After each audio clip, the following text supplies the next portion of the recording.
So my presentation is about the peri-procedural guiding in detection of complication. Here's my disclosure slide. About peri-procedural guiding, I will focus my presentation on echo, either transthoracic and transesophageal echo, and not talk about fluoroscopy or other new modalities such as dynasty. So the role of echocardiography is multiple. Before TAVI, it can give you a final check of the patient status. During TAVI, it may be helpful for the guiding the procedure and to assess complication. And after TAVI, echo allows an evaluation of the final result and also to detect complication. One important thing is that the procedure has moved from 2002 with Alain Cribier 2013 to very highly complex procedure with a large device, surgical cut down, and general anesthesia, and especially for the transfemoral access, we move now to smaller device, no surgical cut down, no cardiac support, and local anesthesia, and with mild sedation. In this case, you cannot perform, or it's very difficult to perform a TE during the procedure. So what are the advantages and disadvantages of doing or not doing a TE during the procedure? The advantage is that during the procedure, you have a high-quality echocardiography, which may be helpful with the help of 3D imaging modality. You can do a complete final check of the procedure. You have a real-time monitoring to complement fluoroscopy at all procedure steps, and you can have an early detection of complication. The disadvantage is that you need to perform a general anesthesia.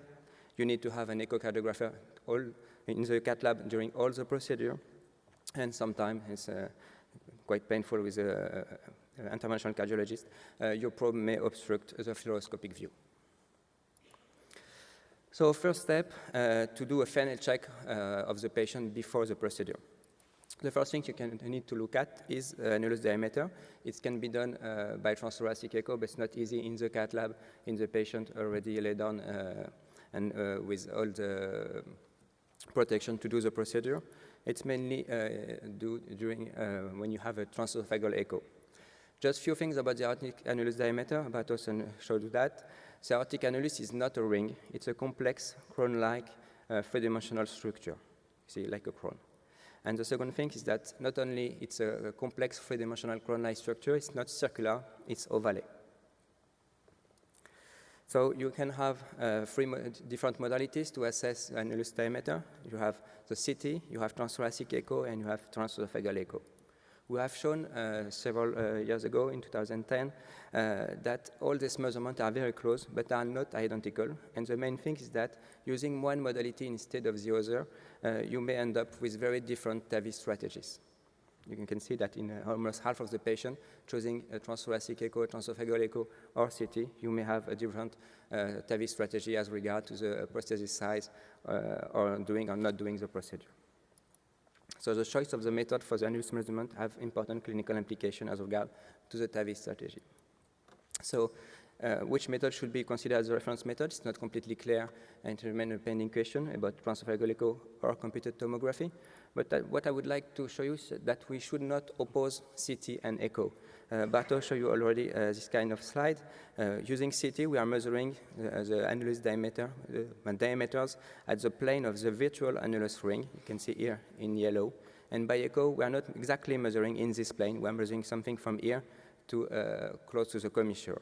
So you introduce a Z plane, and so by CT and by echo, we are not measuring the same thing. And during the cath lab, so you don't expect to have exactly the same measurement that you have done previously by CT, but you should confirm and use the transesophageal echo as a safeguard in the cath lab to confirm your measurement by CT and to finally decide which prosthesis size you are going to implant. You need also to look at the number of cusps. If the patient has a bicuspid or tricuspid valve, it can only be done using a transesophageal echo. You have an example here of a 3D echo with a tricuspid valve, and on the right, a bicuspid valve. Why it's important? First, it's very common in aortic stenosis. In this paper from Roberts, from valve specimen after surgery, you can see that bicuspid valve are observed in almost half of the patients. And what are the consequences for TAVI? It has been shown in this paper in 2008 by Zegdi that using a non-commercial stented valve, that when you implant this valve in a patient with bicuspid, you have a poor deployment of the prosthesis in patients with bicuspid valve. So it was, at the beginning at least, considered a definite contraindication to do the TAVI, but we have now several series showing that bicuspid valve should not be considered as a formal contraindication, but maybe as a relative, or at least the intervention cardiologist should know that the patient has a bicuspid valve and may adapt the procedure according to the valve anatomy. The first series was published. It was a multi-center trial from Canada. They have 11 patients. All patients has been implanted with a TAVI, 7 with a transfemoral and 4 with a transapical. There was no intraprocedural complication, and all but 2 patients had aortic regurgitation of less than grade 2 over 4. In this paper recently published from the group of Michael Morris in Paris, 229 patients consecutive had both echocardiography and CT. 21 patients had bicuspid valve, 2001 had a tricuspid valve. Procedure was performed either by Sapiens or by cold valve, and you can see that the degree of aortic regurgitation was 19% in patients with bicuspid valve and 15% in patients with tricuspid, and the difference was not statistically significant. Importantly, there was no annulus rupture, no prosthesis migration. So bicuspid valve should be considered only a relative contraindication, and it's important for the interventional cardiologist to know that the patient has a bicuspid or tricuspid valve because he may adapt his procedure. In our institution, we tend to use more core valve and to implant the prosthesis higher into the aortic valve. So you know that in the core valve, the leaflets are a little bit higher than the bottom of the prosthesis. So the constraints due to the bicuspid valve are in the bottom of the prosthesis, and the leaflet by themselves are quite free, and this level is very circular and no constraint due to the valve. You need to look at the severity, location, and eccentricity of calcification. It's better it can better be done by CT, but can you look at that before by transthoracic and transesophageal echo? In our institution, we never exclude a patient because of severe calcification or because of the location of calcification, but it's important things to know and to describe to the interventional cardiologist. Of course, you need to look at the ascending aorta size. You can look at the distance between the annulus plane and the corneoastia. It can be done in the cath lab, especially using three-dimensional echo. You can measure the distance between the annulus plane and the corneoastia by 3D echo. You need to look at the degree of aortic regurgitation. You need to know with which level you are starting from aortic regurgitation, but also with the mitral valve. Has the patient already mitral regurgitation? What is the degree of mitral regurgitation? And you need to perform a complete echo to look at the LV function, to look at the pericardium. This is the final check. During the procedure, you may be helpful during the guide wire and delivery system positioning at 2 main steps. Sometimes for the aortic valve crossing, you can help the interventional cardiologist. And it's very important to look at that no guide wire are trapped into the mitral valve apparatus. For the balloon valvuloplasty, you may also be helpful for the positioning, especially when there is not too much calcification or if they are not well identified during fluoroscopy. And you need to check the degree of aortic regurgitation immediately post-valvuloplasty. An example of a 3D balloon valvuloplasty, you can see that you have the aortic valve here, and the balloon is correctly positioned into the aortic valve. What happened after the balloon valvuloplasty?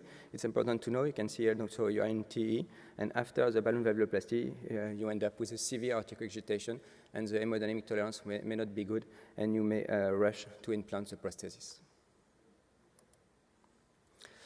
It may also be helpful 2D and 3D echo to position the procedure. It can be done by fluoroscopy, but also by echo. You have the native aortic valve here, and the stent of the prosthesis which is here, exactly in the middle.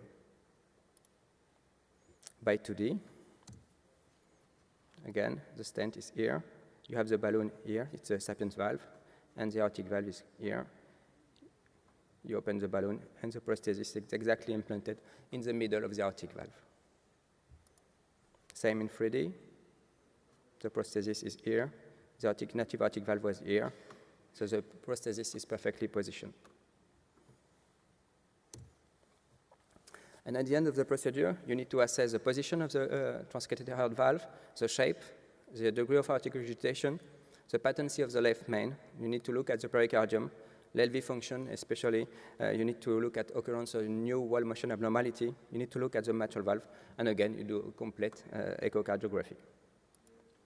Final evaluation, it's a sapien valve. You can see that the leaflets are very thin.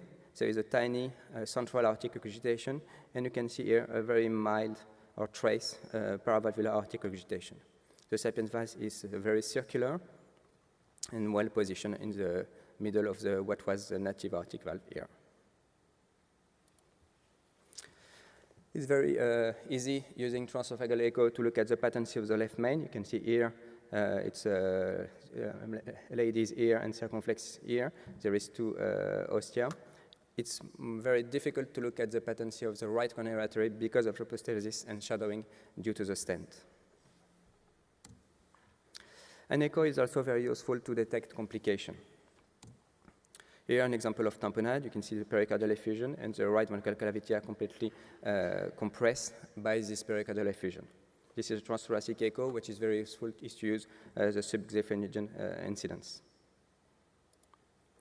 One example of annulus rupture. You can see that the patient has a bicuspid aortic valve here with a raphe here, and just after the balloon valvuloplasty, no prosthesis was implanted. You can see that you have an annulus rupture with a huge hematoma all along the aorta wall. It was just after the balloon valvuloplasty. Another example, after implantation of the sapien valve, the valve is here, and you can see that there is a complete delaceration of the ascending aorta and the annulus rupture, which is here. These complications are dramatic, and the mortality is very high.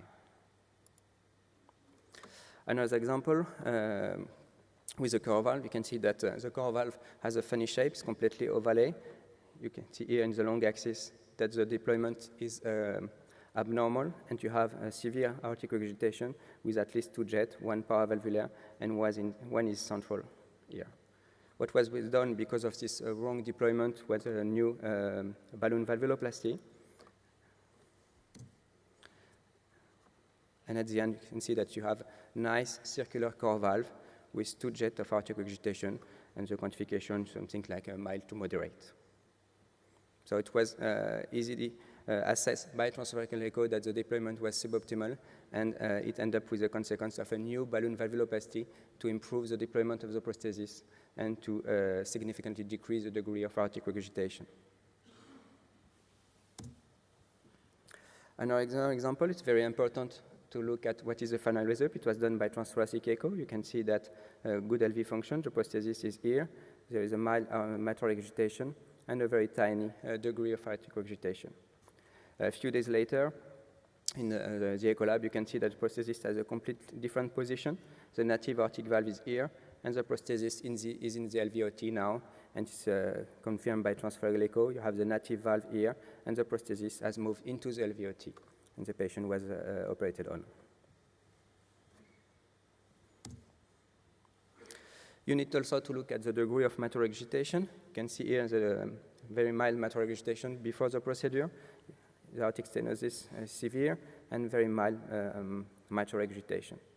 At the end of the procedure, you can see that there is moderate to severe mitral regurgitation, and the mechanism was a rupture of chordae, which was done during the procedure with a significant mitral regurgitation. So you need to look at mitral regurgitation after. It's important, if you want to compare your final result, to have an assessment of what was the mitral valve anatomy and the mitral valve degree of regurgitation before the procedure.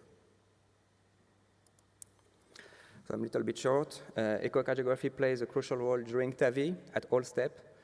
Before TAVI, it gave you a final check of what is exactly the anatomy, the annulus diameter, the number of cusps, the degree of calcification of the aortic valve. During TAVI, it helps with the guidance and detection of complication, and after TAVI, it can provide an assessment of the final result of the procedure.